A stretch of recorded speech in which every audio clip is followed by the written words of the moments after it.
I think it's time to start. It's one very smart guy as well. all four.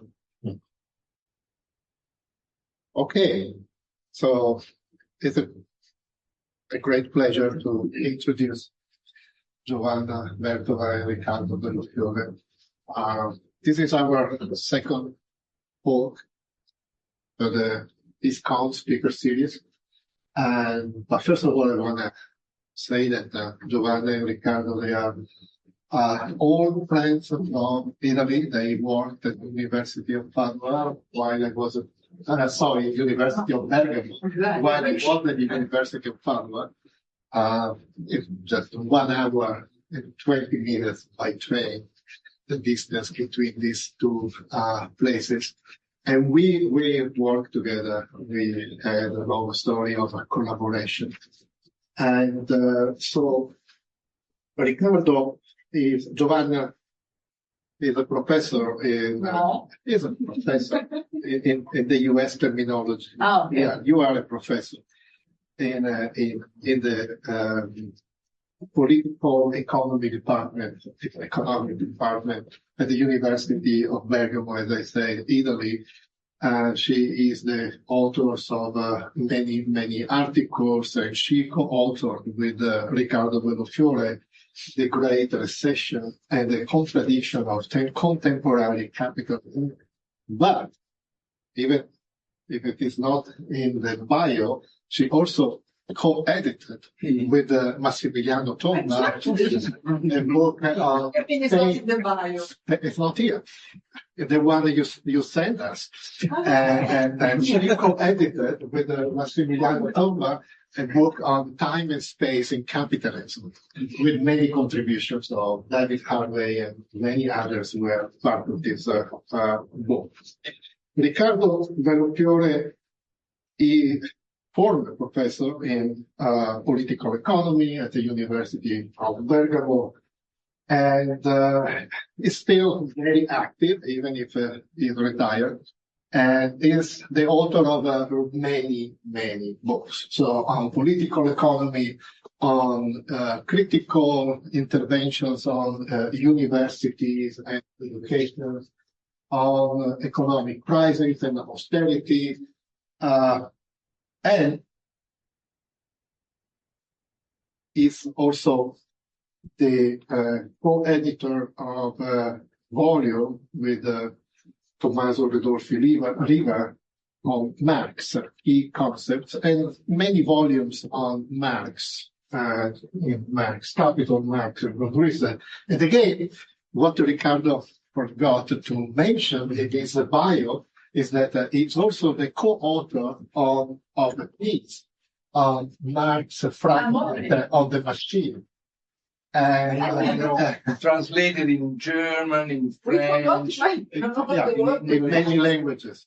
So I'm saying that not because they forgot to mention me, but because I'm very honored to be co-author of Giovanna and Riccardo.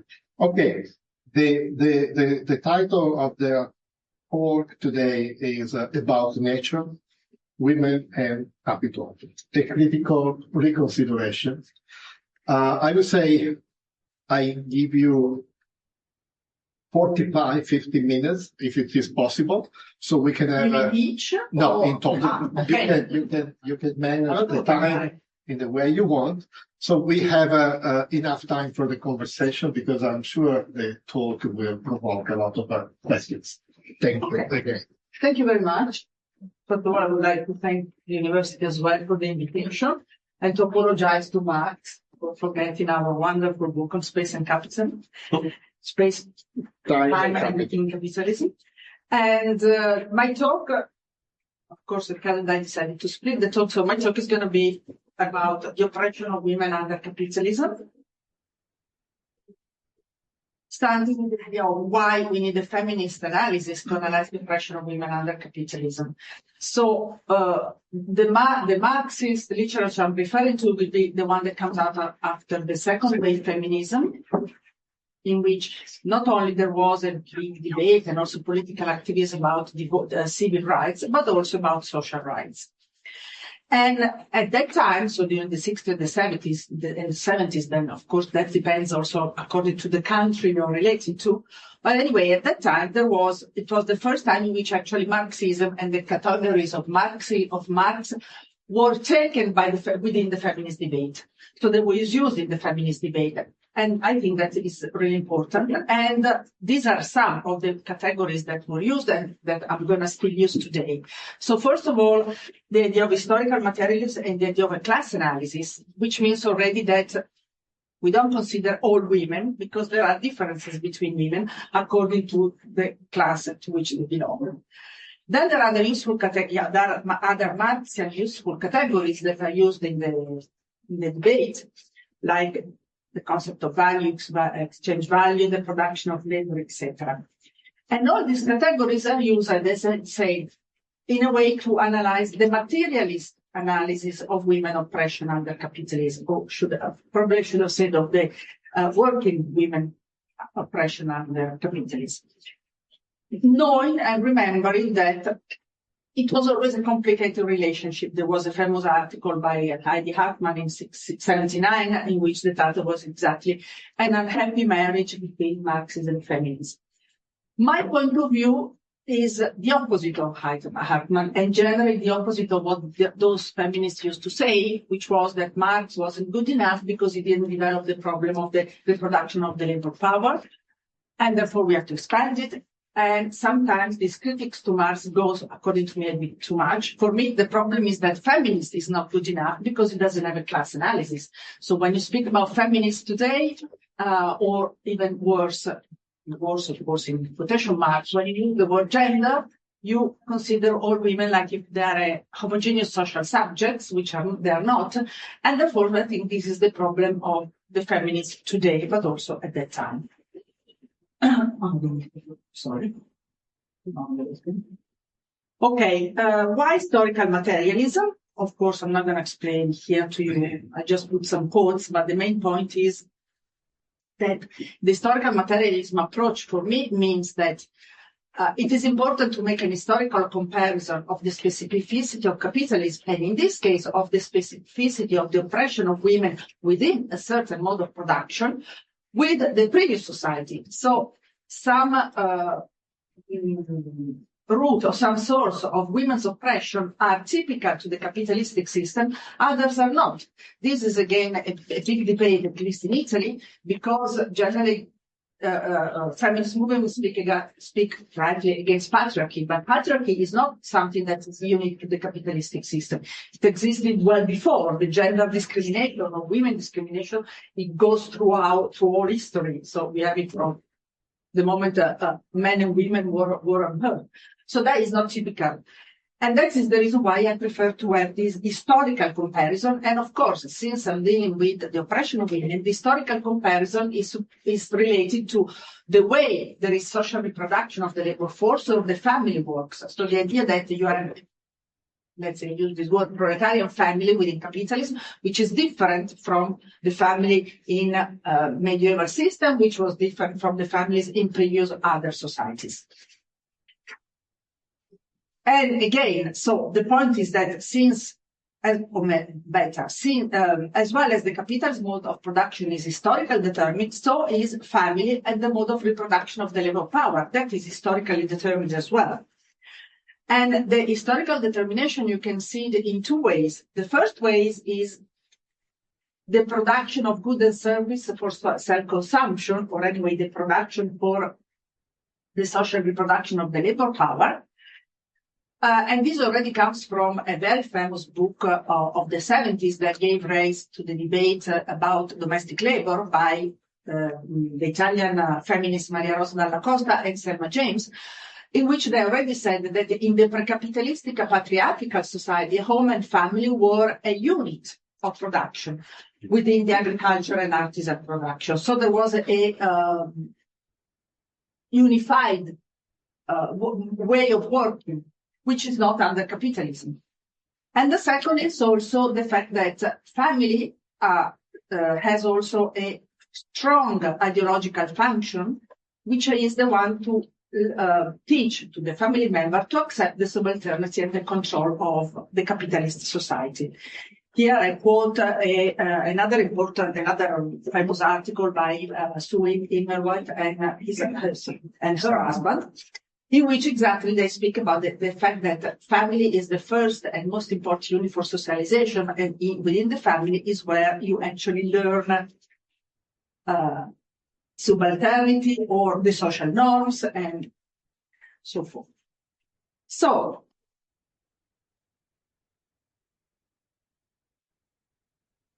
here I'm going to go quite quickly because I assume everybody, at least in this room, knows the purpose of the production in a different social system, while in the pre-capitalistic system, the purpose was use value, and therefore, and this is important, the production and reproduction of labor power was in this unit within the family.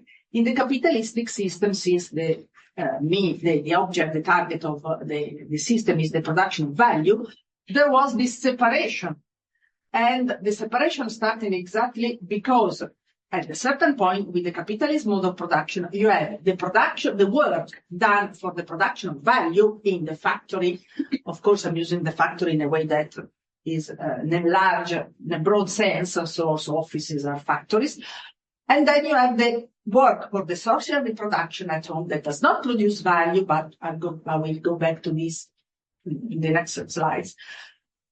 And they were two completely separate mode of production. Anyway, they were two completely separate way of working, which was not before in the previous society. So this is the first strong historical change within the capitalism. And relating to this, still, this does not explain why men were the one that goes out from the family and go into the production of values in the factories, and women were the one to stay home. So this novelty of the capitalism system does not explain the reason why then there was this gender division of labor. And to explain this, I use a work by Lisa Vogel, which I really love, in which she says that the main point was that at a certain point, women, because of their biological function, which is getting pregnant, giving birth, the lactation, etc., they had some time in which they could not go back to work. So at that point, they became a burden for the system because you have to sustain them, you have to feed them, but they're not productive. And that is the reason why the capitalism creates this different the gender division. She's also, Vogel is also very careful in explaining that this is not due to the biological characteristic of women, because otherwise it could have been universal, but this is due to the importance, or actually to the dependency of capital to the biological process of women, specific to women. So the fact that capital needs labor force to, of course, work, and this labor force needs to be not only created ex novo, so means giving birth to new human beings, but also it needs to be reproduced every day because it is consumed in the labor process, gives women this, shows that capital depends on this kind of labor of women.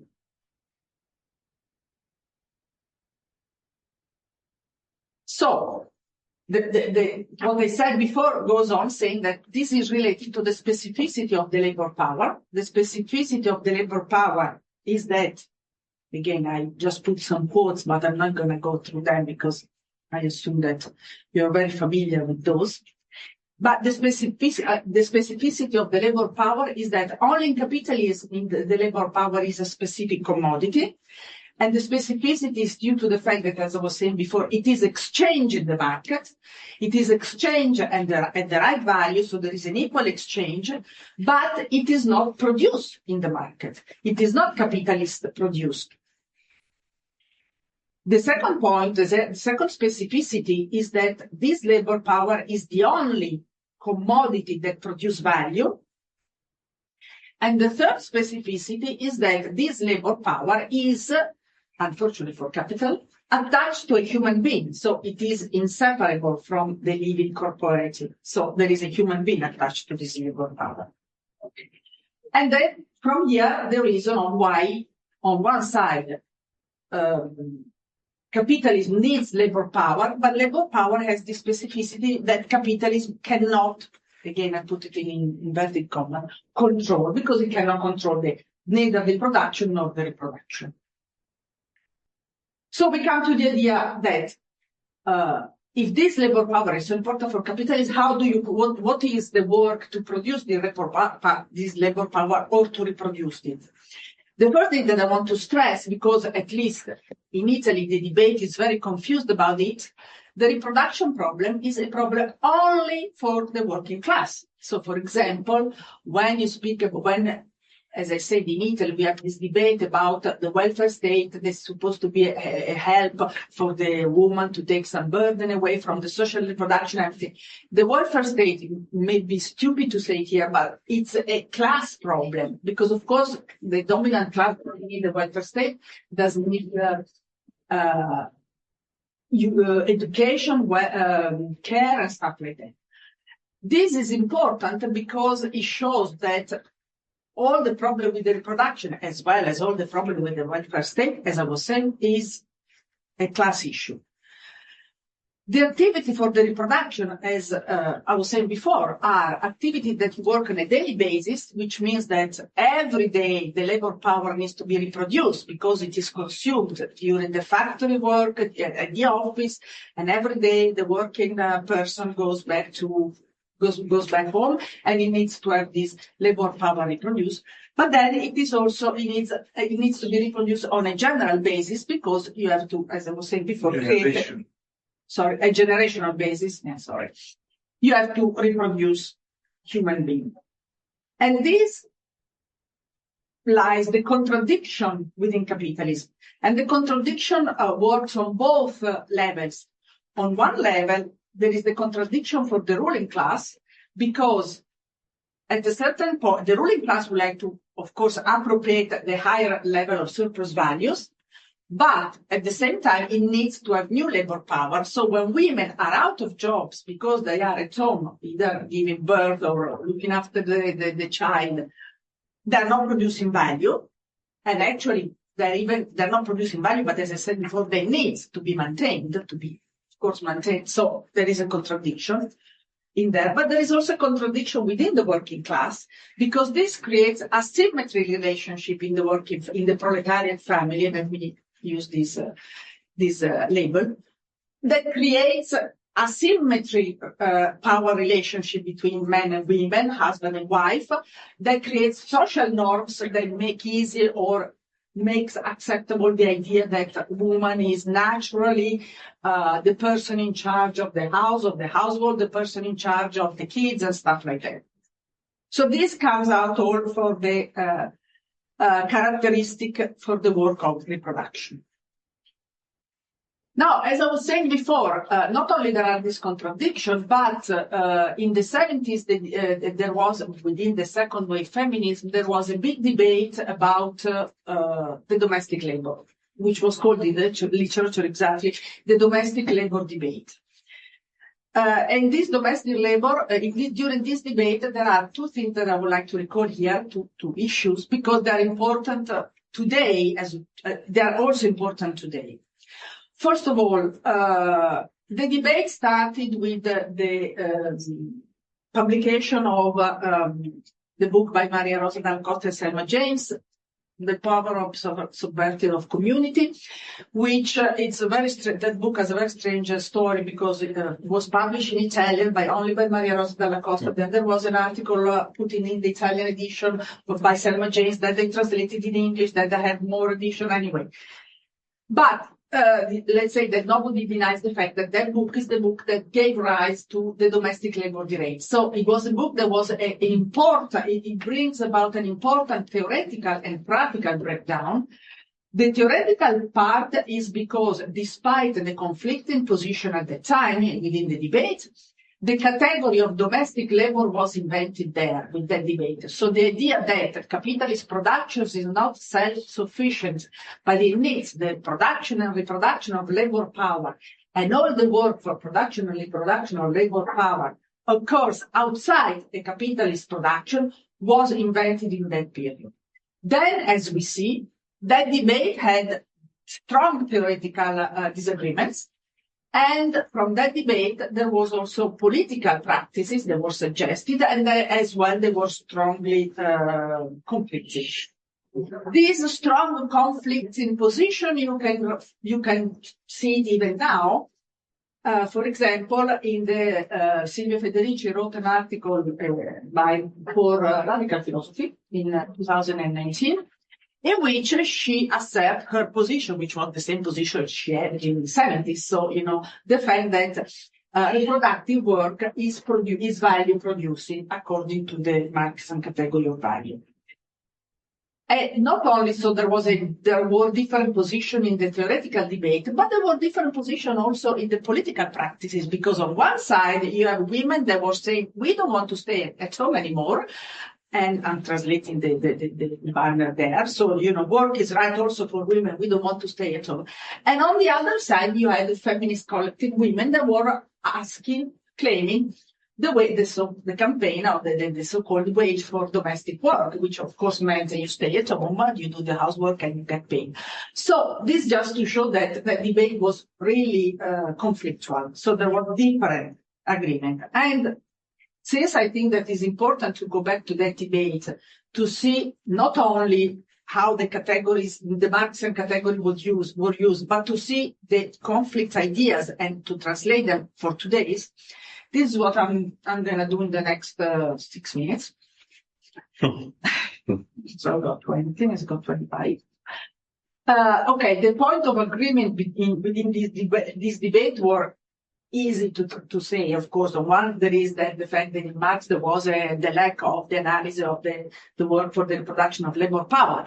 But as I said before, even today, there are anyway conflicting positions in a way in which there was this accusation towards Marx that he wasn't able to see the problem of the reproduction of labor power. The second great agreement point is, as I said before, the fact that the debate shows that capitalist production is not self-sufficient. So you need to have something that is outside the capitalistic system. The third is, and this is the biggest, let's say, theoretical issue of the debate, the fact that women's participation in the labor force, so the possibility for women to get into the labor force and to get into wage labor, was and is still strongly relating to the burden that they have for the reproduction work. So the fact that in Italy we had famous Italian sociologists that call that doppia presenza, double presence. So the woman has stayed both, has to do the work at home and has to do the work outside the home. So paid and unpaid work. And this was the idea of putting together this kind of two oppression, capitalism and patriarchy. But as usual, one learns more from the disagreement about that debate. And the first disagreement that goes on even today, because I have lots of feminist friends that do not agree with them, or I do not agree with them, they do not agree with me, or I do not agree with them, is the problem if this domestic labor is producing value. This is a big, huge problem. So you have friendship destroyed for this disagreement between feminists. You have, at least in Italy, you have people, women that are put outside the room because they don't believe that domestic labor is producing value and stuff like that. So it's still a big issue. Now, we know, as I said, I'm not going to go through that, the origin of the surplus value. So the people that were saying that yes, according to them, domestic labor is producing no value, what they were doing, they were comparing the working at house with the work in the factory. So let's use the word factory because this is the literature of the 70s. So they were comparing the husband to the capitalist or to the master. So the idea was, as well as the worker, the male worker is exploited in the factory because he works for a master and he sells the labor power and then he gets some money, but is not labor, is not free of his condition, everything. The same happens in the family because the woman works freely for the husband. The husband appropriates the production of the woman. The husband is supposed to be the master, and therefore there is this kind of comparison. Therefore, that means that also housework, let's use already this, also today is called house and care work. Housework is producing value, but is not remunerated, and from there comes the idea of the wage for housework. The position, like mine, so I make it very clear that I do not, that believes that domestic labor does not produce value, they were making a kind of critics to the fact that you cannot really compare the production process at home with the production process in the factory. First of all, you don't have the control of the master. I mean, the so-called husband, let's go quickly, he's not telling you how you are supposed to perform your domestic work. As far as when the master of the house come home and finds the meal ready, the house clean and everything, he doesn't care in which way or the amount of time you took to do that. So there is no kind of control, as well as there is no kind of specialization for that kind of work. And there is no competition among the different house workers.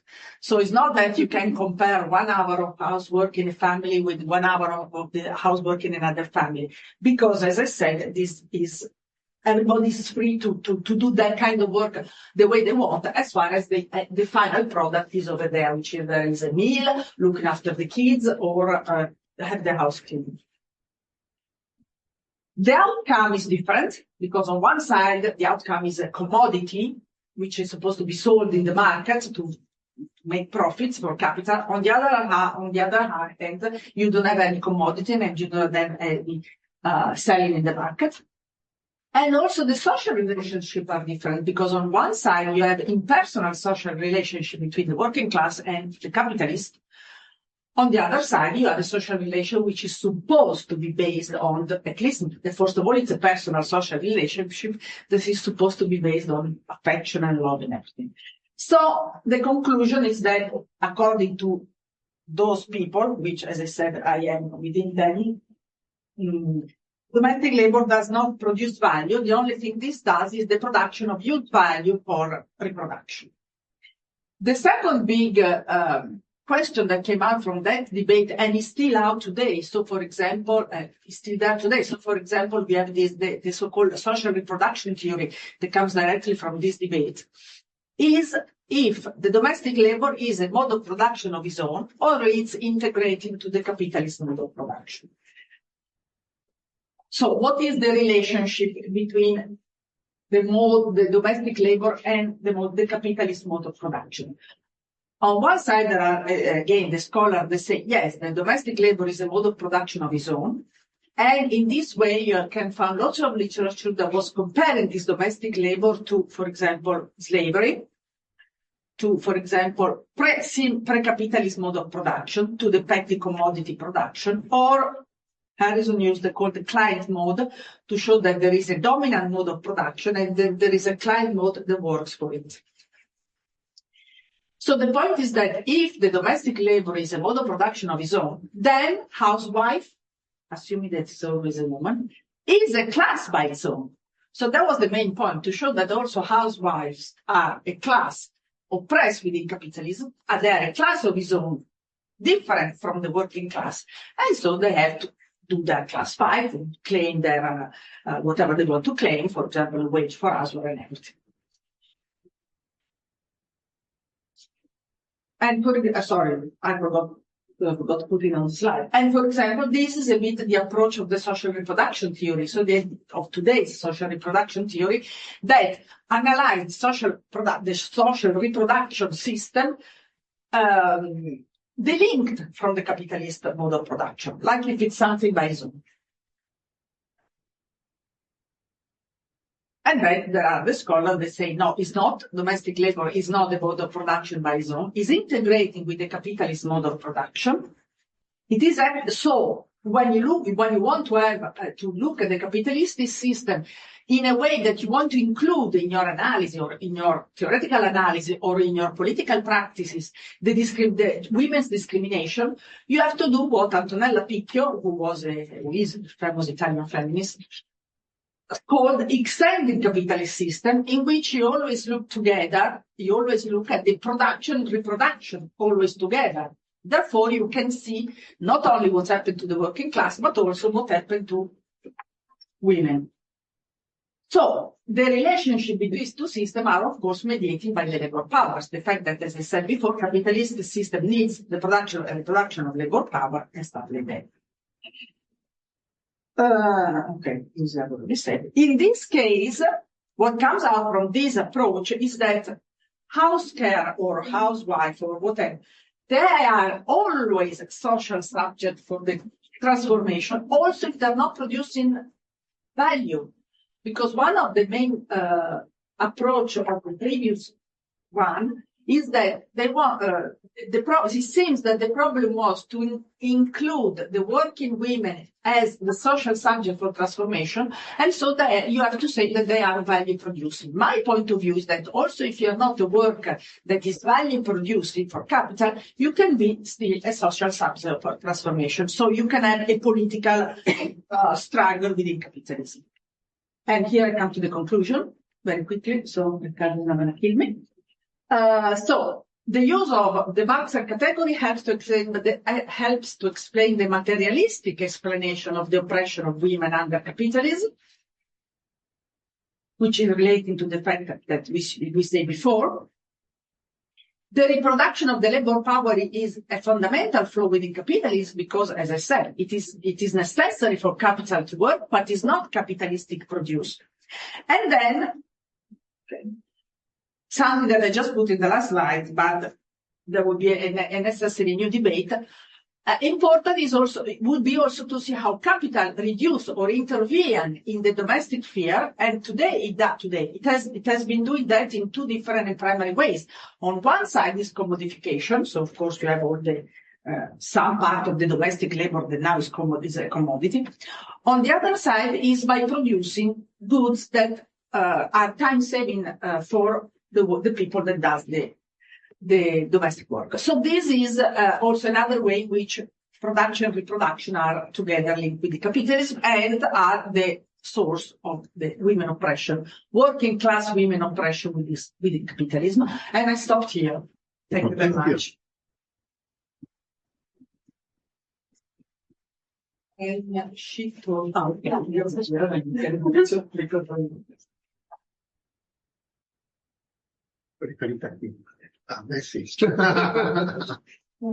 Vuoi il cronometro? No, c'è il cronometro. Posso il cronometro?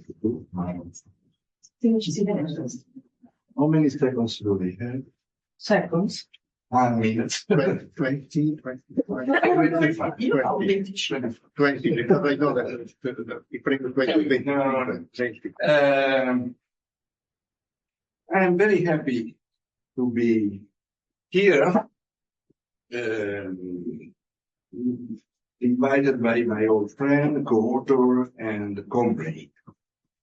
With Giovanna, we landed in New York, February the 2nd, the same day, Lillian Welch, who is an alumna of Santa Cruz, she graduated at the Porter College in Fine Arts. The same day, the 2nd of February, she was awarded the Grammy Award for an album with David Rawlings. This means, if you do the math, that I have strong connections with Santa Cruz. As you see, I am happily divorced from the University of Bergamo, Italy, because I did my great resignation and retired 3 years in advance. Maybe. Do the arrows work? I do. Okay. And now for something completely different. I skipped the plan, because you didn't say that. I will start with a quote from President Napoleon. I entered into the political, I entered in law actually, into political economy, studying with him since that year. In an interview in 1973, that you will remember is the first great oil crisis, he said to the manifesto, in the same way that at its end, the capitalist process selects the production of commodities that does not conform to social needs, so at its origins, it takes no account of nature, and operating within the narrow horizon of the production of exchange values, it robs and destroys nature. It is only in these terms, and not in the mystified terms of the social cost of production, that the ecological question can become serious. He continues saying that there is a peculiarity between the relationship of capital with consumption and the relationship of capital with nature. In both cases, capitalism is incapable or perhaps rejects social control of production. So, in his view, reforms in consumption and the planned use of natural resources seem to be unrealistic. It cannot be said that subsequent decades have disproved that view. In the late 80s, I published an article called The Red, the Pink, and the Green. The pink should be feminism, and the green, the ecologists. I don't know if it works in English. Il rosso, il rosa, e il verde. The reason was that since the late 70s, there was a mounting criticism of feminists and ecologists against Marxism. Why? Because Marxism was characterized by productivism and male chauvinism. Productivism means primacy of productive forces. Male chauvinism because there was a primacy of an attitude of production, appropriation, domination that very well fit the male gender. So this criticism was against the old classical Marxism, the primacy of the party, the external conscience, etc., but also against the new workers' Marxism, the primacy of worker struggles. I don't go into that. But the feminism of 72, area of potere operaio, etc., was breaking with them, but at the same time as a very imprinting, a workers' imprinting of the idea of the subject. Part of this discussion was the idea, feminists, that domestic labor is productive of value, and ecologism, there was some kind of flavor which became stronger and stronger coming from Heidegger. That is the attitude exactly of production, appropriation, domination. I think that these critiques were right, but they turned out as an attack against the standpoint of labor. In this, I think there was a gross misunderstanding about Marx. Marx, who for me is against Marxism. The primacy of labor, or the standpoint of labor in Marx, as I see it, was against a totalizing domination of production, was not in favor of a domination of the productive sphere. And the struggles of workers, late 60s and 70s, were not struggles wanting to exiting labor as such, but they wanted to uproot wage labor. Why and how I know this? Because I learned Marx in the 70s as much from study as from the militant activities in the Turin of the early 70s, working with Fiat workers. I apologize. I am not so updated, so I'm not able to use the term active. I still am from the militant. Because yes, it relates to war, but there is class war. I've not changed my idea since then. This is not a philological point. Mine is not a philological point. We, or those who think similar to me, could read Marx in that way because there was a practical antagonism going on. I give example, the campaign and struggles, health is not for sale in Piedmont in the mid-60s. I lived in Turin since the late 60s onwards because of the fierce struggles in 68, 69 into the 70s. But also the struggles against wage labor because of the noisability, I don't know how to pronounce it. Example, Marghera in the 60s and 70s.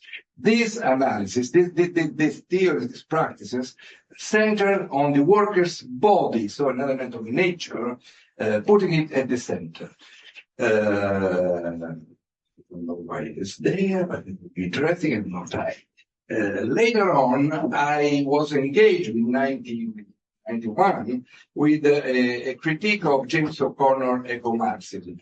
James O'Connor eco-Marxism, in my view, has limits in understanding Marx, because for Marx, as I see him, there is a centrality, this is what O'Connor says, of labor power as a natural element among the conditions of production.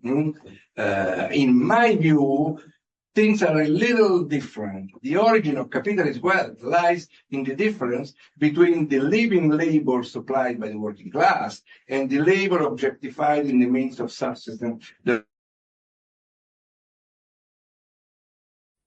In my view, Marx affirms the dependence of capital on a natural element. Of course, it is a natural social element, but it is also a natural element, an element which has a body, from which labor power is inseparable.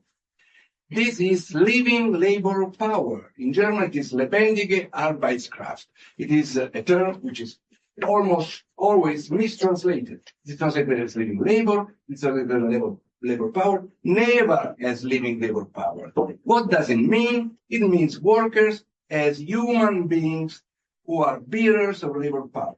They are the same workers who actually work. They spend living labor as a fluid. So it is the unity from where labor power and living labor comes out. So in my way of reading Marx, capital is a fetish with real social power. Fetish means the naturalization of this social power. But it is constituted in class struggle in production. The term is also in Balibar. Capital, as the absolute subject of impersonal domination over subjects, which is the general theme of the interpretation of Marx as domination theories, is actually grounded in exploitation. I don't divide social domination from exploitation. But what does exploitation mean in this view? It means the consumption of living labor power. They are all used up. This is a quote from a song, I don't know if you go into there. The consumption of workers in capitalist labor process. And it never can be taken for granted. If you search for people who read Marx in this way, who use this kind of understanding of exploitation, the names are no more than 5. Other than me, there is a guy that maybe you know, Massimiliano Tombo, who teaches in Santa Cruz. Another one maybe is Balibar, who used the term class struggle in production. Another one, surprisingly, is Sraffa in 1940 in a note on the notion of surplus values. And the 5th one is, surprisingly enough, but strongly enough, Chris Arthur. I love that.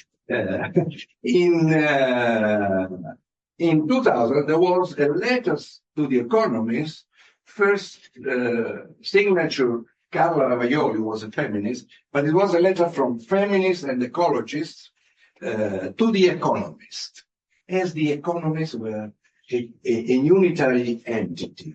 In this letter, the ecological crisis was attributed to human activity in general, or to work as such, rather than wage labor. There was drafted an opposition between the economy or the economic sphere, implicitly reduced to technique, and social, in a specified social sphere, which was as if it was thought as external to the economic sphere, and this social sphere was endowed with scientific powers that if you move to more social and less economic, that would be the saving society. The economic sphere was increasingly destructing the environment, and contemporary capitalism led, according to the writers, to a chronic lack of work. Parenthesis. I have seen the phase of neoliberalism and after as a phase in which work was growing, not lacking, but that's for another talk. The only way out of capitalism for this letter, which is incapable of creating new jobs and destroys the planet, is degrowth. They didn't use the term, but clearly it was degrowth. In my view, in the view of me and some other respondents, against the dramatic ecological crisis and the growing inequality and work precariousness, the answer cannot be zero growth or degrowth, but rather struggles and policies for a different quality of development. about how, what, for whom, how much, and where to produce. The way out is not so much a reduction in growth, whatever it means, but rather a radical change in the structure of production, distribution, and consumption. The real difficulty is that to attain this goal, the prerequisite is a reversal of the current balance of power between capital and labor. So if you do not start from there, all the rest is an invention, maybe it's delusional. As you know, the 2020 and 2021 and even partially 22 was characterized by the COVID crisis. As you know, Giovanna and me comes from Bergamo, and Bergamo was the unlucky town where the COVID first started in Europe. So at a certain point, after a couple of years, I wrote a paper called The Winters of Our Discontent, which is a quote of a quote, because winter of discontent is from Shakespeare. It was used by an economist, Frank, famous article in 1974. So again, the period of historic crisis, etc. The point of my article, in a nutshell, was that the health crisis is not an exogenous shock. It is inherent in the capitalist social form of production and consumption. The pathological state of affairs that takes our breath away revealed the hidden reality of the society where we work and consume. Confronting the current and future virus outbreaks as well as climate change, we need to go back to the founding themes of macroeconomics. These I can't develop here, but in my view, macroeconomics didn't begin in 1936 after the Great Crash, but after the war, First World War.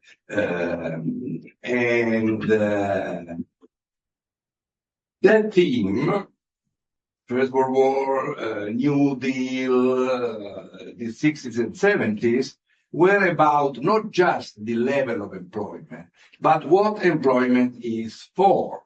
So again, the structure of production and employment.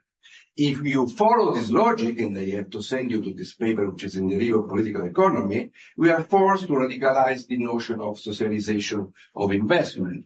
As maybe many of you know, this notion is in Keynes at the end of the general theory. But Hyman Minsky, in his book on Keynes, in the last two chapters, he was very critical of that kind of socialization of investment and radicalized it too much. In my view, after the COVID, we should radicalize Minsky's notion of the socialization of investment into that of a social production economy, which has to do again with how, what, how much, for whom, and where to produce. We may say that it is usual for economics and economists, as to me, unfortunately, to present social realities as social and unavoidable events. There has been a hope for a quick recovery during the COVID, and the dream was of going back to the old ways. That was happened, actually, I think. Removing the imperative need for a different mode of production and for an alternative way of being in society. The subterranean root of the crisis, which is the systematic robbery and destruction of what is the other of capital, external nature, and human beings living labor power as part of nature in the dialectical interaction, the subterranean root of the crisis is repressed in order not to re-emerge in our consciousness. And evidently, when I wrote in 2021, I knew that I would go at the history of consciousness development. So I go on about this, and I don't have time to go into the slide too much, which is more related to nature, etc. This would mean to go and explain what social production economy means. This is an idea of what could be a society after capitalism. If you want, you can call it communism or whatever. It is not linked to the ownership of the means of production. It is not linked to distributive issues. It is linked rather yes to the ex-ante socialization of labor, which is not there in capitalism, but this is not enough, because Marx is not thinking of going back to other forms of ex-ante socialization of labor. He is thinking that in capitalism another novelty happens, which is the immediate socialization of labor in production, which means that capital, to exploit workers, have to put them all together so that the single worker does not produce anything anymore. And this immediate socialization creates the possibility, not only the reality of exploitation, but the possibility of antagonism. This is the problem of Marx today. I have not time to go into that. But the technologies of capitalism, the reality of capitalism today is such that capital can put together workers even in the same location and at the same time divide them socially. So if there is a crisis of Marxism or Marx, it is about this, but this is a real issue to be contrasted with activity. So communism would be ex-ante socialization of a labor which is immediately socialized. It is a completely novelty, and it is related to a redefinition of use value.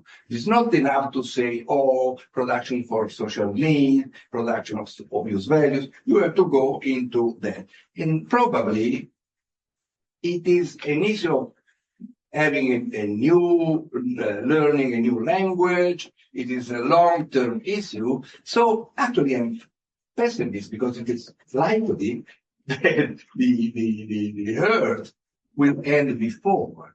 But it is the only thing that for me is worth fighting for. With Giovanna Vertova, we have just finished in Italian a review article sulla questione della natura, on the nature question. This term was the one that Napoleone liked to use, not ecologism, but la questione della natura, the nature question.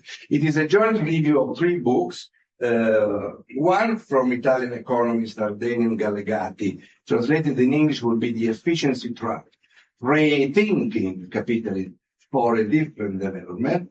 The second is by a Japanese philosopher, maybe you have heard of him, Saito Koei. In English, the book is Slow Down, Manifesto for the Growth. In Italian, the title is more similar to the Japanese original, Capital in the Anthropocene, if this is the pronunciation. In French, the title is Moi, la décroissance et une philosophie. The 3 titles are all interesting. The third book is by a Swedish sociologist, Carl Kassegar, Towards a Critical Theory of Nature, Capital, Ecology, and Dialectics.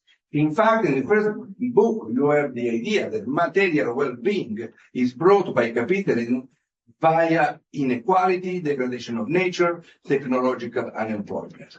Actually, they are the same things said by Saito Koei. You don't need to be a Marxian or a Marxist to say that. But they never named the killer. Saito named the killer. It is capital and the acceleration of capitalist growth in the Anthropocene. What is the way out? Degrowth. What is the source?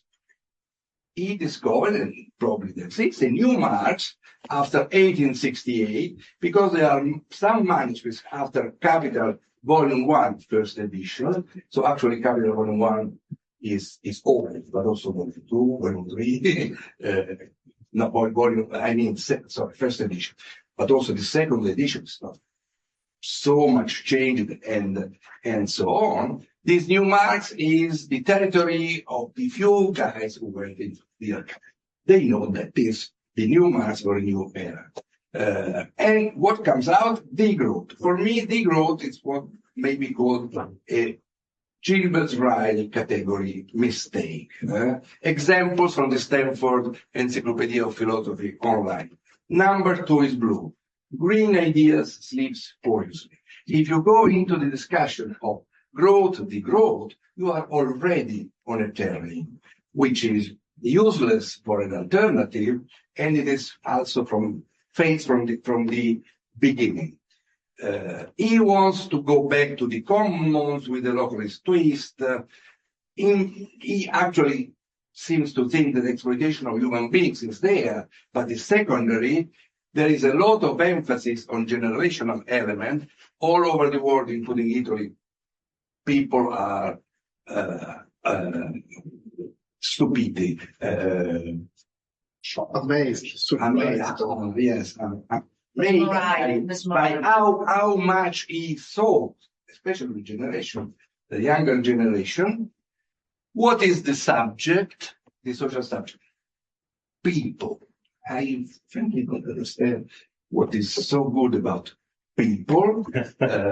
I see in this book, I am not a Leninist, but here I become a Leninist. It seems to me a shifting of economic romanticism from political economy to ecology. So Sismondi was a nice guy, but in the end, his position was reactionary. At least in some ways. Karl Kasegat is the best book. I have no time to go into that. It is the best of the lot. It is very much going back to Adorno, the Frankfurt School, and especially Alfred Schmidt's book on nature that I love very much, and not only because I did the introduction to the rereading a couple of years ago. It is the best of the lot, so you don't find practically any review article online. Maybe one in German, one in Dutch. Unfortunately, it is quite weak on the positive side of the discourse, because example of the positive side of this, the problem will be resolved if we abolish the law. Yes.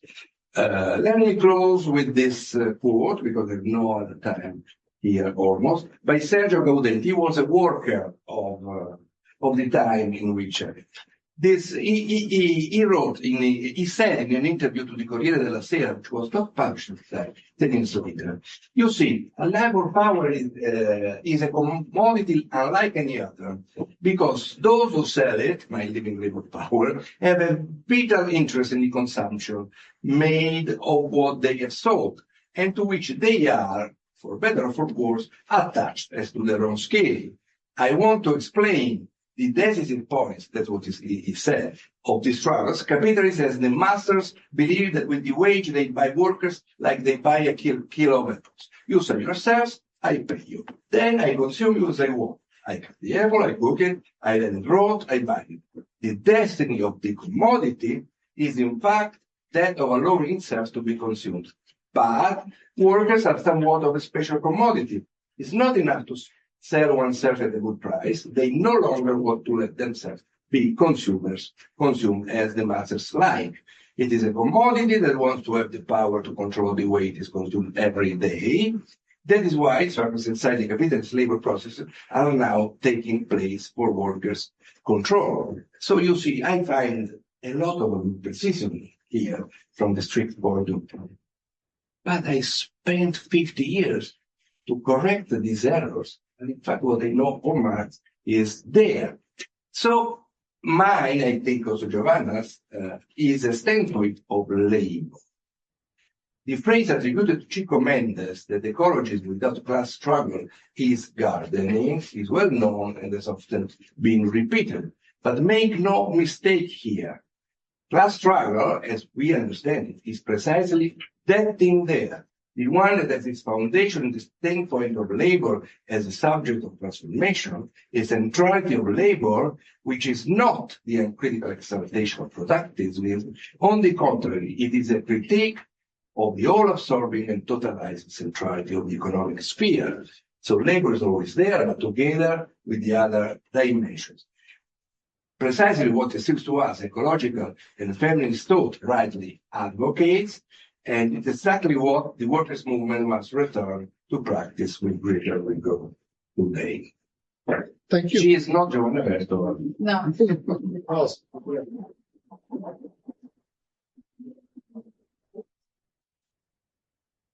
Questions and comments? You need to come here. Can I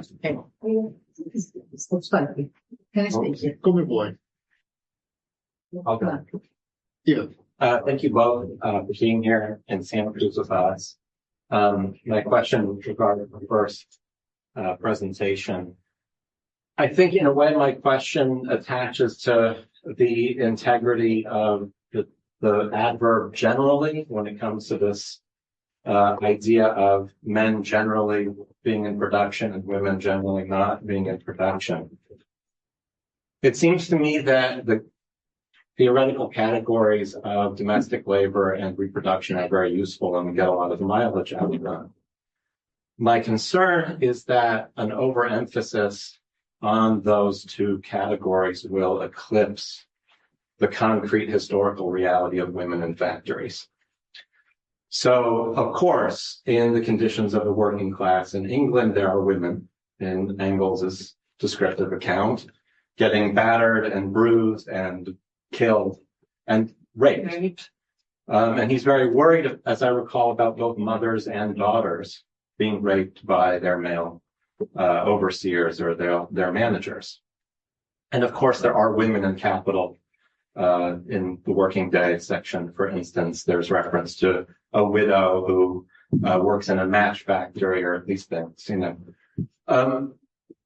and so, as an anecdote, I would also want to zoom in, for instance, on anecdotes from the United States in that time, in the 1830s, 1840s, 1850s, which are very productive decades for Marx and Engels, specifically the 40s and the 50s. Or especially the 40s and 50s when it comes to their analysis of capitalism. And so in Lowell, Massachusetts, for instance, there are textile factories where in the 30s and 40s and 50s, the workforce on the factory floor is something like 60 or 70 or 80% women. And that's women who might be working there for 4 or 5 years before leaving. And in those factory settings, even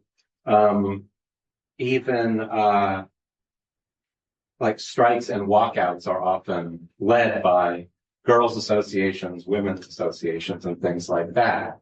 And so, sort of fast forwarding to the present, again in the American context, we have something like, if I'm not mistaken, 30% of factory workers identifying as female, according to the census of 2022.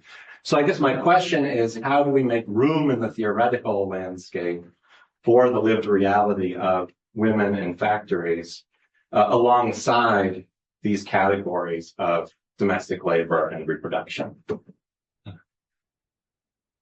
Shall I answer? You want to answer right now, or you want to collect a few questions? As you prefer. You choose. You're. Oh, God. Well, you don't want to forget the question. No, exactly. So I'm going to invite you to answer that. Yeah. If you would. Stephen. Okay, just. No, on one side, I completely agree with you. When I use the term generally, I was putting the debate in the 60s and 70s. Right. So at that time, there was more the idea that, or it was more general the idea that the man was outside. Yes. So, but I agree that there are women. Throughout the history of capitalism, women were working in factories, and they had all the thing that happened to them, everything that you said. Yeah. My idea is that, but I'm still working on it. Yeah. So my idea is that. One of the reasons, for example, why Marx didn't speak about all the problems of social reproduction is exactly that in the period he was speaking about, so the 1830, 20, or 40, so 40, 57.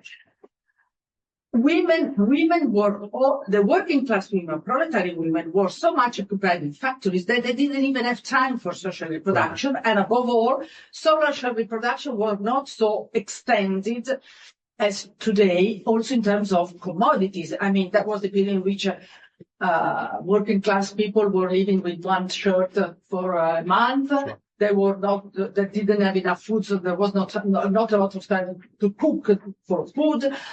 Kids were either working or starving to death, so women were not looking after them. So that is one of the answers I generally give to my female friends, female feminist friends in Italy, when they say, oh, Marx is crap because for the Francesism, Marx is not useful because he didn't see social reproduction. I think that historically there was less problem with social reproduction because the condition of the working class was very poor and very low. When we reached the 60s and 70s of the last century, so there was a bit of growth, working class conditions were getting better. At that point, you start having problems with social reproduction because you did have commodities. There was the proletarian family managed to live on one wage, so the man was outside working. So I completely agree that there is this historical account. And I'm thinking of working on that stuff because my idea was exactly also the reason that explained why Marx did not develop that theory, because at that time the labor for social reproduction was very minimal because the working class condition was really totalizing, let's say. So I agree. Thank you. Thanks very much. Thank you both. These were really stimulating presentations. My question is for Giovanna, which, I mean, I really enjoyed your presentation and the way you laid out the disagreement, which I happen to know quite vividly. And I wanted to hear your thoughts about how I see sometimes discourse around a home and domesticity. On the one hand, I see that it's sometimes seen as this space that is somewhat outside of capitalism still.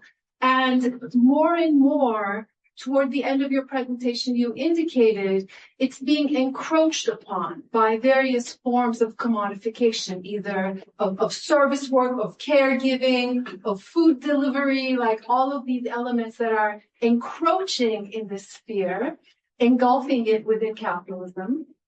On the other hand, it's seen as a sphere of hyper-exploitation, where it's not just capitalist, it's hyper-capitalist, because you are exploited at work and then you have to do the domestic work. So it's a different kind of exploitation that goes without wages or even unacknowledged. So I wanted to hear your thoughts on like how you would situate your position vis-a-vis these two poles, which seem to maybe overlap on the two positions that you outlined. And then a second question, if I may. In Capital, this time around that I'm reading it, I'm picking up more and more these arguments that with the introduction of machinery into more traditional forms of production, not only is there increased efficiency, but there is a replacement of the work of adult male workers with the work of children and women, because it requires less effort, muscular effort, first of all, but also, there are justifications like the nimble fingers of the children and the kind of like broken down and simplified work as, easily doable by women and young girls and boys. And I think Marx and Engels were both very concerned about the impact of that on the proletarian family that you were alluding to in your answer to Stephen's question a moment before. But do you also see that tendency in the present? And there's so much discussion around automation, more introduction of new technologies in production. Is that also going hand in hand with the feminization of the workforce, which creates additional problems for the household and the feminist movement, and the Marxist feminist movement in particular? Okay, now immediately, yes, because otherwise I forget the question. Okay, on the first one, here, let's say, is I think that there is also a country specificity problem. So in Italy, we have this great, also within some feminists, we have this great great. We have this backlash versus everything that is home, domesticity, family, kids, giving birth. Like now it's this big, huge, wonderful thingy. And that scares me. Let's put it this way. Okay, scares me because I think I don't have anything against the fact that if a woman wants to be a housewife and giving birth and stay at home, look after the kids, as far as if it's her choice. So the problem is that women, general women do not do this by choice. You know, if they decide to have kids, then it's automatically assumed that they are the one that stays at home with the kids. If I met some housewife that have got a PhD degree and then they stayed at home because they couldn't find a job, or generally, or because they had kids. And of course, and I remember there was another that happened to me in Sicily. And I remember that the husband was telling me, but she likes to stay at home. So at that time, I didn't meet her. When I hadn't met her. When I met her the first time, I asked her, did you enjoy looking after the kids? And so why did you do a PhD? No, I don't enjoy it. I have to do it because somebody has to do it. So that's the reason, women never have the choice. Generally, they do what they have to do. So all this emphasis on domesticity and stuff like that scares me. And I think that we should destroy this idea. That's why generally when I do this presentation, I also bring back the idea that the feminist movement of the 60s were putting the family under criticism.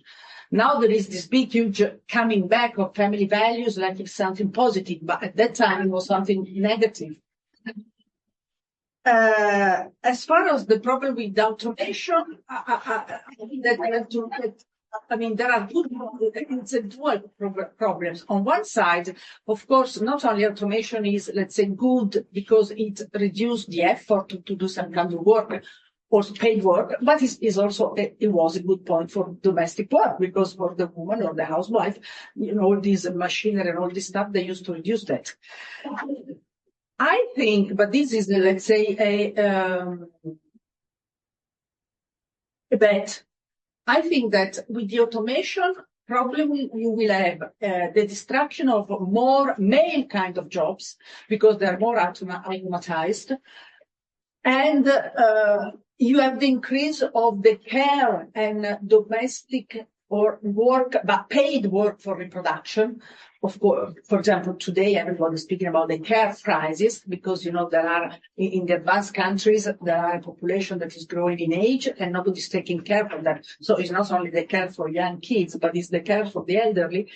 And I think that this opens to a lot of new jobs, which you cannot really automate a lot because when you have the care especially in the care service sector, the human relationship between the worker and the object on which you work, which is another human being, it's difficult to automate. So I think that this opens a big problem because on one side, as I said, the more jobs will be automatized, they will drive more male out of the labor force. And the less automatized jobs are typical female. But this creates, let's say, it tends to maintain the gender segregation. So there are male unemployed or doing less skilled jobs, and you are female only in the care sector. And as I said, it maintains the so-called gender segregation of employment. So it's a big, huge problem, I think, or it will be at least. I don't know if I answered. Thank you. Give you the idea of. Okay, Anna and Nick and myself. Anna, Nick, Max, Bob. Thank you. Well, I'll be brief. My first question will go to Giovanna. And I have and they're connected questions. So the question is about women or reproduction not being a part of the production process or of creating value. So if that is the point of view we are taking, then how do we politically interpolate women if they're not the labor force? if not by the concept of people? And then, if not, is not with the concept of people, right? So what is the way to do it? And the question to Riccardo would be, and also like to both of you, like I think, like I'm really grateful to both of you for these presentations because they show that there's some intellectual effort going in developing like a Marxist approach to like the ecological crisis and to like feminism and to a lot of things that were raised in the 70s and haven't been really solved. But definitely your presentation is not something of a hegemonic discourse today. So like this is really not hegemonic. No, we know that. Unfortunately, We know that's that. not We are well aware of that. We are a minority. so You're a minority of people. no, how do you like how can you like fight for hegemony by like talking about Marxist concepts to people who do not care for them? So that's That's a very good question. Maybe we can connect two questions to let's go like this. So Nick. I was going to offer an invitation to Riccardo to re-emphasize or emphasize the significance of Minsky and what the radicalization of Minsky means, since we're not all great students of Keynes here. I'm not. Okay. You want to start? No, two. We got two questions. Two. Fai tu o faccio io? Fai tu. Perché io ci sono da 90 di anni. Poi ti lascio. Okay, I'm going to start. To answer your first question, that is the big, huge problem according to the ordinary literature. If you read, especially of the Italian one, so maybe this is a kind of bias, but if you read Dalla Costa, Federici, all these women, feminist women in the 70s, I think that their main problem was the political concern of how you can say the housewives are within the working class movement if they don't produce value. So they don't even show it. I'll assume that domestic labor is value producing. So I can say that also house workers or housewives are the subject of social revolution. Which is kind of strange to me, especially because in Italy, I am not of the working class under that point of view. I'm not producing value because in Italy, for example, the public jobs are not supposed to produce value. In Italy, the university system is all public. I'm a civil servant. I'm not producing value, but still I indirectly use value, educated kids, at the university you call them kids, educated students for capitalism. And I think that although the fact that I'm not directly produce value, but I am indirectly produce value, allow me to be part of the social movements. Because as I said, otherwise you have to cut out also the public workers. Because public workers do not produce value, according to my point of view, as well as domestic workers. So my idea is that the idea of working class is not something that is concrete. You're a working class if you do have a job now and need the wage labor. Also, if you're unemployed, you are in the working class. You are in the working class, and so you belong to the social movement. Every time, your condition is that if you don't have any other resource except selling your labor force to somebody else to do, then you may manage to sell it and then you are actually employed. You would like to sell it, but nobody hiring you, so you are unemployed, but you still are in the working class. And also unemployed people, okay, there is the problem of reserve army according to Marx, but the unemployed people are part of the working class. Also, if in that moment they're not actually working, so they're not producing value for capitalism. So that's a political issue that, according to me, was exactly distorted by that debate, at least in Italy.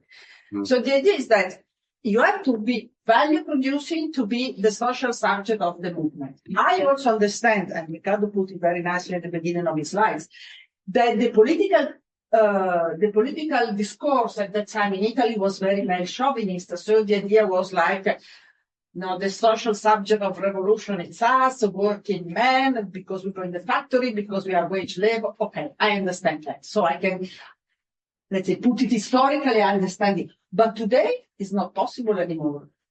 You know that kind of condition. So it's not necessary to be producing value to belong to a strong social movement that wants to destroy capitalism. But this is my point of view. And as you say, rightly, and I cannot agree more, it's a minority. So it's just a small, against the hegemonic view. Yeah. I hope I answered the question. Maybe I return to the feminist questions to Giovanna at the beginning and their answers, but I'm not sure about that because probably Marx would kill me before. Marx or Marx? Marx Marx. will stop me before. So I begin with the questions which were posed to me. The one about hegemony. Yes, I know that I'm not in hegemonic. You are well. Yes, more than that. Probably, as an Italian director would say, I will be against any hegemonic thinking and any hegemonic majority. Even in the 70s, I was a bit critical of what was going on, and of course it was very difficult. But may I give an answer which seems to be dismissive, but it is not.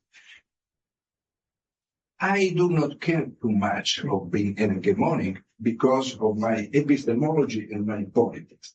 You know that in the second thesis of Feuerbach, Marx says the question of whether objective truth can be attributed to human thinking is not a question of theory, but it is a practical question.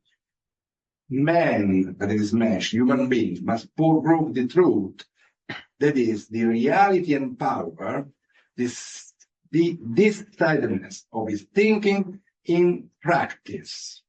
The dispute over the reality or non-reality of thinking, isolated from practice, is a purely scholastic question. My point is that Marx, I would say, prefer Marxianism, is a kind of experimental science. And here I am totally with Rosa Luxemburg. You do not resolve anything in theory. You don't know where the struggles, etc., will happen. You must stay there in the struggles, not because spontaneous is truth. Spontaneous struggles are disjointed, divided, organization is needed. But only there you may understand what is important to do. I think that in the way Giovanna puts the issue, and I put the issue, there is a possibility of integration between the red, the pink, and the green. But this integration is not because women are also workers. It is also that. But you know, in capitalism, there was the creation of the domestic sphere. How you translate popolare domestico? No, Domestic sphere. Okay. The domestic sphere that put women of the middle class at home, etc. And this reality is a reality which is conflicted, and what actually is happening in capitalism, I have to be very quick here, is that actually the dynamics is creating a situation in which labor which will not disappear, but it is not the old labor, and the new activities and labor, even wage labor which will be created, are expanding because they are of care, interrelationship will have to do with the green issue, etc. So that is, in my view, the real thing.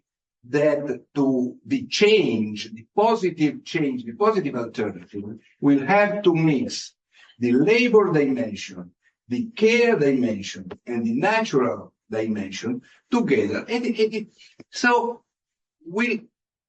maybe we are not hegemonic, but we think we are pointing towards a direction. And if others do not see that, then why we are important?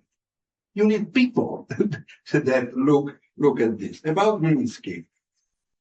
It would be as wrong. I happen to have Minsky in Bergamo since 79 until he died, 86, because he bought a house there. I didn't understand a word of what he was saying, because simply he spoke strange English. I thought, because I don't know English first, second, because he is from the Midwest. No, the wife, after he died, told me that Minsky's first language was Yiddish. But many times after, I realized that I thought, oh, I am original here, but maybe Minsky probably that in a lunch and whatever.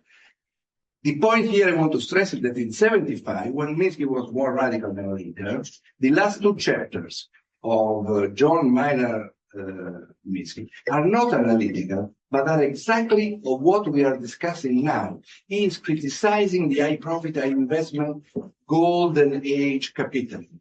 He is saying that capitalism was destroying the human beings and nature. It is very ecological.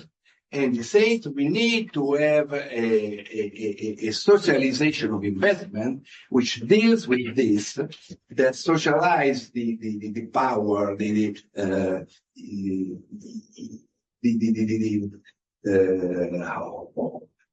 towering heights of capitalism, and creates and be based on communal consumption, which is read by Keynesians as individual consumption being higher. I take it as communal consumption, something more similar to the European notion of welfare, not the money that you give. So yes, there is something to learn from him. He didn't have a lot of things that I find it important, but he has this kind of sensibility which is unusual. And I'm happy that you named Minsky, because this is one of the rare occasions in which you listen to my presentation in which I never name money. And I think that money is the only thing, and labor subjected to capital is because money is the only thing. You want me to repeat? Yeah. Okay. Madonna, ci sono anche le Certo. So the first question is, what are the implications of the growing erasure of the boundaries between production, consumption, and work leisure time, i.e. through prosumer labor for Facebook, being produced by the expansion of social media / digital platforms? Do you want the second question now too? Well, let's read. Can you read it? Okay. Yeah. So, okay. The working woman who is responsible for the household chores becomes the employer of the domestic worker, typically coming from marginalized identities. How can Marxists account for the exploitation of working women by other working women? La prima rispondi tu. No, rispondi tu. No, what? Can you read the Can you Yeah. put it again? Yes. Oh no. Oh no. Oh my gosh. Okay. No, the second one I remember clearly, so I don't have problem. And I completely agree that what am I supposed to look at? The screen. Okay. The second one, the one about the oppression of women by other women, I completely agree. There is a problem, of course, with migrant women that are taking more, they're doing informal domestic work for other women. I would say that if you want, according to me, it shouldn't be, okay, it shows that women of the rich countries can go out and do wage work because women from poorer countries come over here and do the domestic or care work. But this is not a problem of the women of the rich countries. It's supposed to be a problem of the family. So it's not that I am exploiting a woman or a migrant woman because she comes to my home and does the cleaning. She comes to my home and does the cleaning for me, but also for my husband and for the kids. So it's a question of a relationship between poor and rich countries for the domestic sphere. But it's true that it's a big contradiction. And it's such a big contradiction that the most famous feminist movement in Italy, which is called the feminist of the women bookshops in Milan, because they used to have a very famous bookshop. They still have a very famous bookshop around which this feminist are working. They never saw the point. They never saw the point that there is a problem that, Italian women can go out and do the wage work because other migrant women can come and look after their kids, clean their house and stuff like that. So this is another contradiction that shows that the problems are interrelated. And above all, it shows also that women is not a homogeneous social subject. So there are women for poor countries, for rich countries. I'm a middle class. I'm a working woman, but of course I can afford to pay a migrant woman to do and clean my house. So it's a big, huge problem. This I agree. I don't know how to deal with it at the moment. It means that I haven't thought deep into that, except for the fact that there are already some literature, especially relating to the care crisis, saying that, of course, also the care crisis in the rich countries are solved by the fact that there are migrant women coming from their own countries here, do the care jobs and everything. So that is a problem, because, of course, that shows the fact that at the personal level, not at the class level, at the personal level, my interest as a white woman from a rich country goes against the interest of the migrant women. So there is, as I said, a contradiction. So that one I agree. The second question I don't remember because it disappeared from the screen. I have a related question, and then we can give the floor to Bob and Robert. So related question. To the question Fernando asked, that was about the erasure of the boundaries between production and consumption, work and leisure time, and so on. So I think what Giovanna, and my understanding, what Giovanna and Riccardo are doing, is not simply to pull back Marx in the conversation. I would say it's more than that, it's a pull history back in the conversation. And the meaning of pulling history back in the conversation means how these separations took place. What is the historical origin of this separation, the separation between production, consumption, the separation between the house, home as a unity of production, and family, private and public, property and power, production, reproduction. So the point is, all these terms are separated by process, economic, legal, political processes. And the point is that the separation or the separations of all these terms also reconfigure both terms. So I think this is my understanding of what they are doing, is to find an answer to Fernando's question, but then Riccardo will ask Fernando directly. So what can we do with the erasure of these boundaries, work and leisure time? I think it's important to have an historical account of these terms and how they have been separated. And that also can help us to avoid two problems that mirror each other. One is basically romanticism. Let's go back to a time in which the separation didn't occur. And the other one is a kind of a theoretical, philosophical, futuristic gesture. Oh, let's jump beyond all these separated terms because we can prefigure a better future. And I think the issue is more complicated because we are still working with these terms and how they interact and they modify each other. And then I think this is my last point. So it's a history more than Marx, my first comment, and I want to hear what you have to say. And the second thing is the link between these two parts of the presentation. That basically, I asked myself when Riccardo presented this long citation, not from an intellectual, but from a factory worker in the 60s.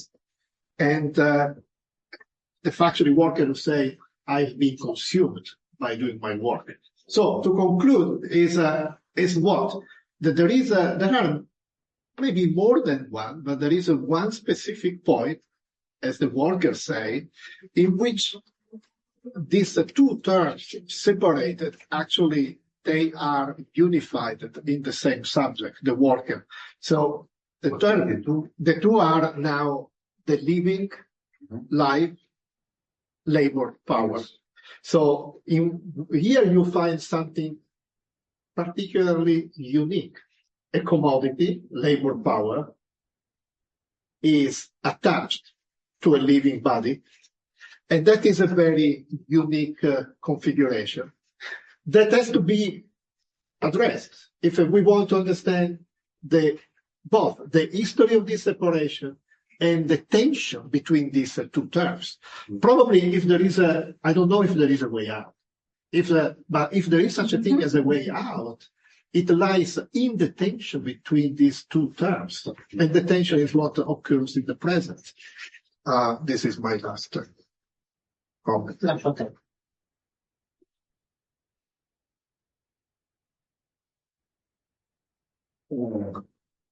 I will answer beginning with Max, then go to Fernando Leiva, then back to Max, I think.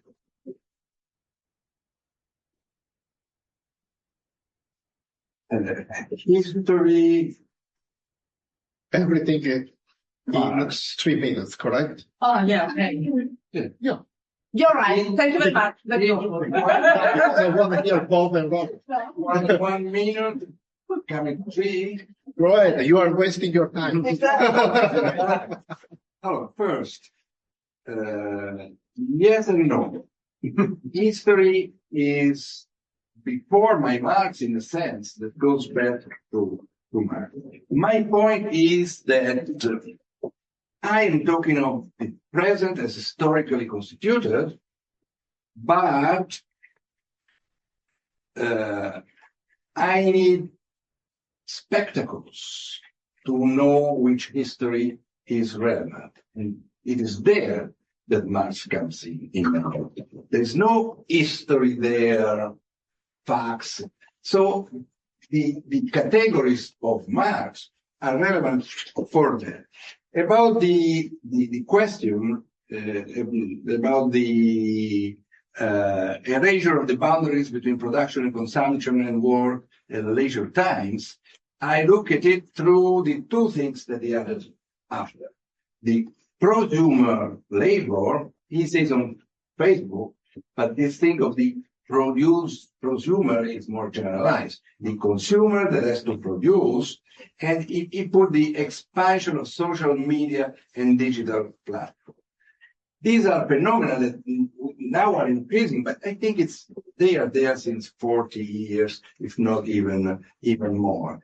There is, I think, the risk of seeing these changes as if labor is nowhere there with any specificity, so that all life is work, and now production is all consumption. I don't think it is in the question, but it may be interpreted in that way, and there are Italian economists and sociologists that go that way.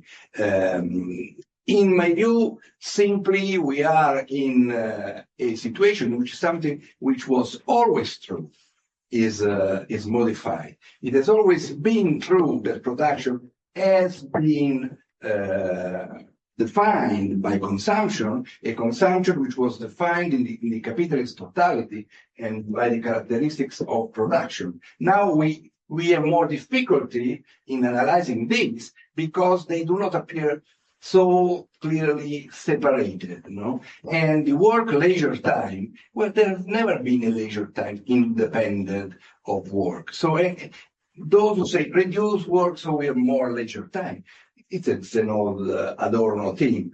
It's avoid labor time. So the integration means that capital is able to push labor in a lot of what seems leisure time. And the point of all these social media, digital platforms, etc., is also that of pushing, let us put it generically, people, human beings into more consumption that creates more surplus value. So it is true that these social media are productive of value, but indirectly passing to more traditional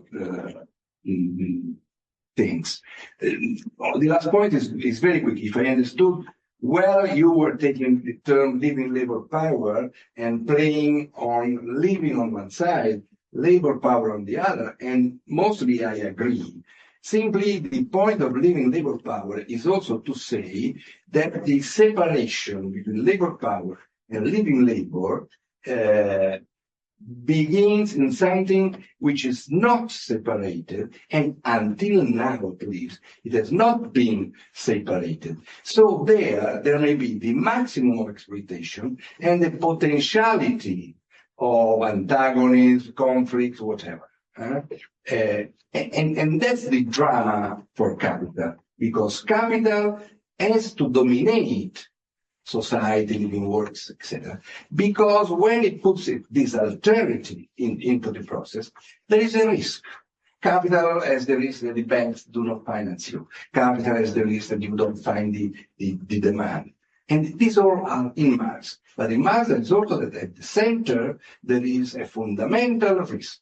And the entire organization of labor, technique, school, whatever, are there so that we see everything going on most of the time smoothly, as there is actually no risk at all.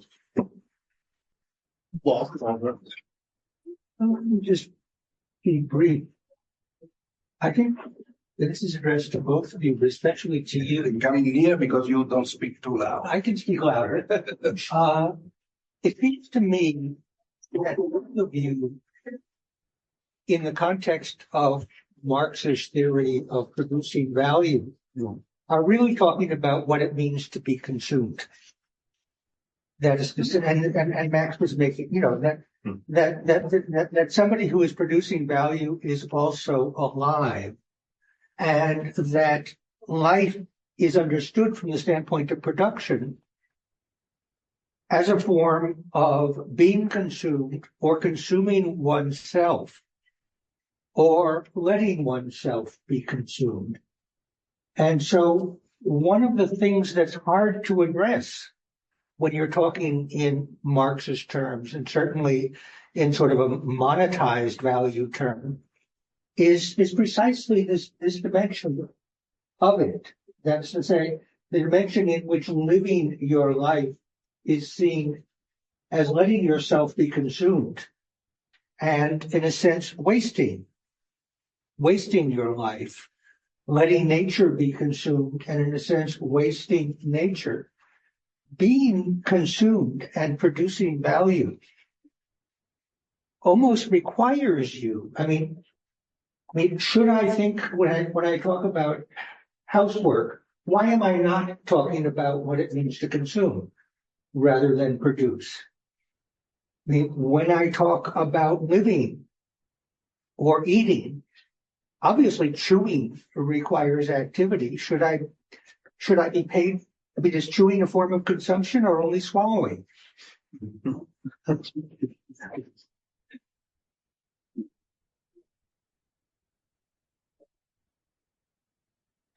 Was another one? Non ho capito. I want to collect all the materials. I collect, just a second. Thank you. I will. Yeah, sorry. So I have a question. The name. Robert. Bob Robert. I have a question that has to do with the status of nature in your presentation. Thank you very much for this. This is wonderful and very ambitious, the scope of it. Let me begin with a kind of very simplistic version of ecological critique. That there were versions of which that arose kind of from the 70s forward. A very kind of naive version says that the problem is humans dominate over non-humans. Humans, or the concept of nature, is used to designate the non-human world. And that has a kind of simplistic familiarity, let's say, and therefore borrows off of a certain kind of Marxist critique that borrows a theory of domination, because it sees the human domination over the natural world as somewhat analogous to the domination of capitalists over workers, which maybe is analogous to, in feminist context, the domination of men over women, or in critical race or anti-imperial theory, the domination of imperialists over non-imperialists, right? So it borrows a kind of simplistic theory of domination, but what it lacks is the corresponding theory of revolution and social change, because it can't account for the forms of resistance that are engendered by that. A kind of reductive version of the domination thesis is that genuine emancipation can't be given to the oppressed. They have to struggle for it themselves in order to genuinely overturn a relationship of domination. But in the context of nature, nature just cannot fight back. It cannot self-organize as a kind of force to push back against humans. So the model then engenders a very different theory of social transformation, one that is more based on the idea that humans have to learn to rein themselves in, that the dominant party has to, in a sense, gain appreciation for the exploited party, right? And sort of self-limit. So it actually generates a completely different theory of revolution, struggle, and social change. Now, what I thought was like promising in your presentation was that the work that derives more from kind of value form theory, but also the idea of impersonal domination, is that the crucial form of domination in capitalism is not of one party over another, but of us collectively over ourselves, right? That it's not so much that some dominate over others, but that we are dominating over ourselves, mediated through institutions which we no longer can control. So that generates a very different model, though, because then the problem is not an excess of power, but a dearth of it. We actually have no ability to direct and control the institutions which we ourselves the creators of. So when that's the case, then in the environmental context, the problem is not so much to like save nature for the sake of nature, but to save it for the sake of ourselves. So we have to save ourselves. But the degrowth approach that you come up with at the end, to me, hits a different problem then, because it calls upon us to, in a sense, collectively and democratically self-limit, but it calls upon the very powers which we don't have, which is collective and democratic control over our institutions. So the problem is used also as a solution. And that seems to me to be a contradiction in that type of work. Yes, thank you very much. I was very, very quick. Going back to history, Armen. Going back to history, what would you think? I'm trying to put it as quickly as possible. Sorry. What would you think? But I will try to begin with what you said. When you say one of the questions that you put in the table, but how do we think about capital on one side and the integration of social subject, even if the labor is not productive, etc., etc. Okay. So now I'm wondering what the capital is, because for me it would be, if you integrate both, for me it would be something that Foucault called the governmentality. Like, it would be something that Foucault called governmentality. It's like a form of historical form which is which deploys itself, its inner logic, etc., etc. Hence the question: how do you define what is your relation to this periodicity, let's say, of different formations of mortality, which all belongs to capitalism. If we think that capitalism begins like this, where you started, I don't know, maybe this first industrial revolution or maybe before. And then, here comes the question, Professor. What do you think about the last, or the last version of mortality, which is something like neoliberal formation, right? Which has a very specific, for me, characteristics, especially in this relation between producer, user-producer, and how the subjectivity constitutes itself as a kind of entrepreneurial enterprise, right? Which, well, that's it. And then the last part, and I will stop here. Maybe an argument can be made that we are today at the peak, let's say, at the highest point of this neoliberal enterprise, neoliberal formation. If not behind it, if we are behind it, that is exactly because of digital technologies. Because digital technologies introduce some new, let's say, relation between lebendige Arbeitskraft and etc., right? So what would be your thinking about neoliberal and post-neoliberal situation? No, I missed this part about the digital technology. I think that what economists first thought as neoliberal formation, and then Foucault obviously explained it many times.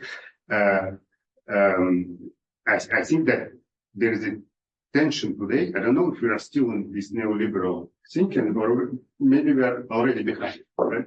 So if we are behind it, it is specifically, I think so, specifically of the digital technology, because of the digital technologies, because they redistribute the production, consumption, etc., etc., etc.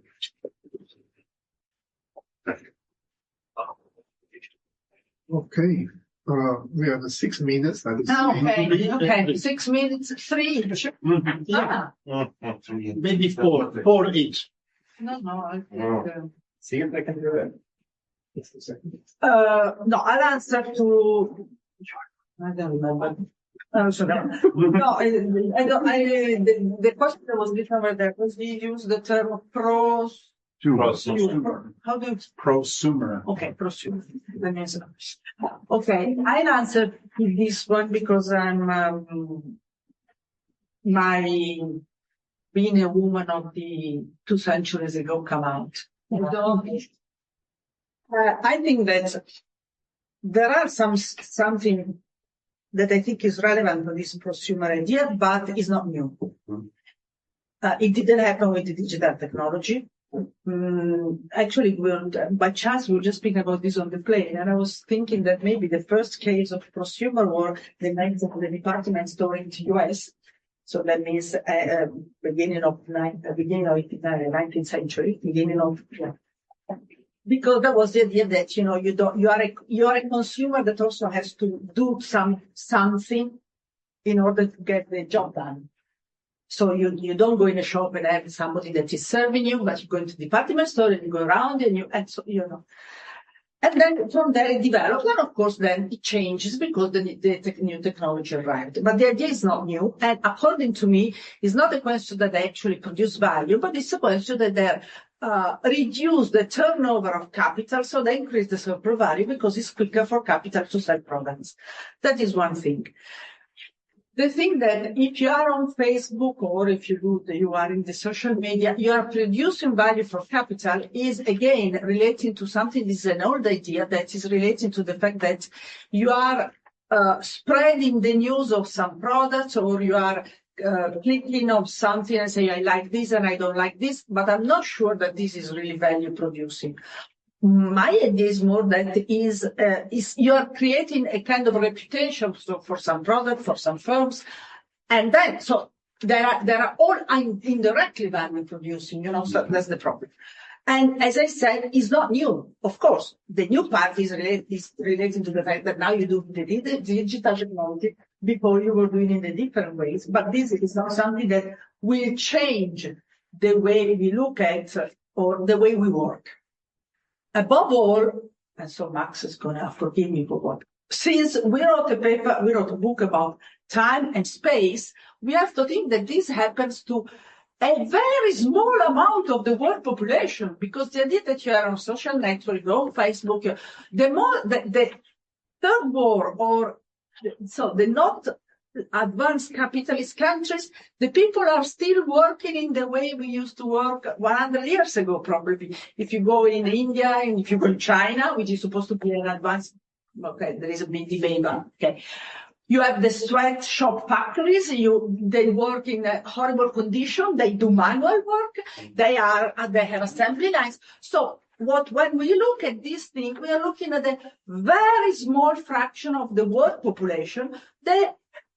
For, let's say, most functional fraction for people from the rich countries. So we have to think about, geographical issue here, and the fact that is not exactly the. Because as Max and I were trying to do in that work, the fact that in this small fraction of the world population, we are able to do this, to be prosumer, it's because in the other part of the world, somebody is still doing the producer of the thing we need. So there is a strongly, exactly. So, that's why I'm saying, okay, maybe we have to have a world view and keep this in mind. So this will be my one of the answers of your questions. The second is the one about Marx, about history. I cannot divide history and Marx. For me, they're exactly. I cannot look at Marx without looking at historical process, and I cannot look at historical process without having Marxian categories. So exactly. I was trying to do a kind of a hegemonic gesture. Okay. So I'm done. Yes, there are 3 questions and 3 minutes. Huh? 3 questions and 3 minutes. That's what I was saying. Okay. If you don't interrupt me. There were 3 questions and 4 minutes. So if you don't understand my answers, the problem is not mine. Here's the honest answer for Bob and for Armin probably would be, I don't know. But usually when I don't know something, I can speak for hours. So for Bob, Minsky had very often used this image. You remember the story of the 2 bananas. One banana is under a lamp, and the other banana with a policeman comes under the lamp where there was this guy doing something. What are you doing?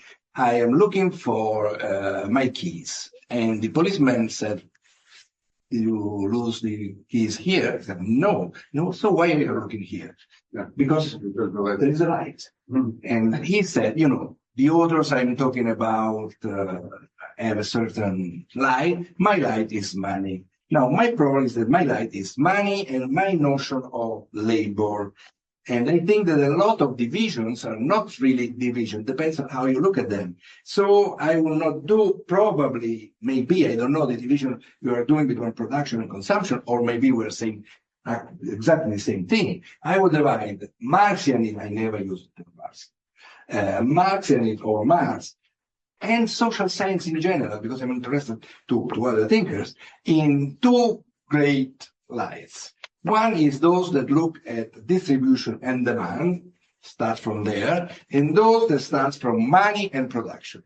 I am of the second. About Robert, your intervention was actually 10 interventions. 1, it was masterful. I agree completely with the 2 conclusions of yours. I don't know if I can repeat them. With the beginning, I have many problems. So humans dominated over non-humans. I come from the country of Leopardi. Nature dominated over humans, and they have not such a great idea about humans. The theory of revolution, nature can fight back. Nature is fighting back. The point is to understand how it manifests. You have the fires, whatever.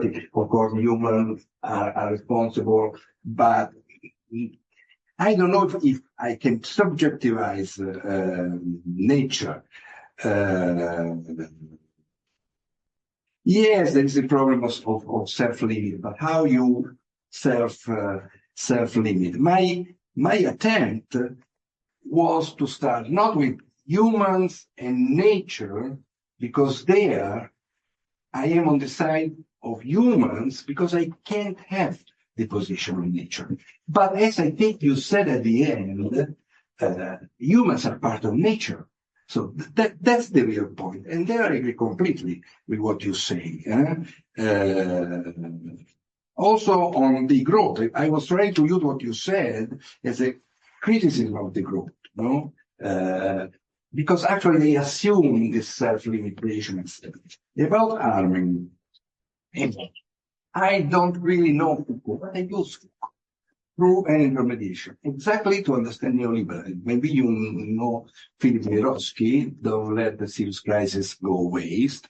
It is very Foucaultian in a sense, because he interprets neoliberalism, as I do, as a very active political state-managed, so not only governmentality, also the neoliberalism was constructed since Mont Pelerin, etc.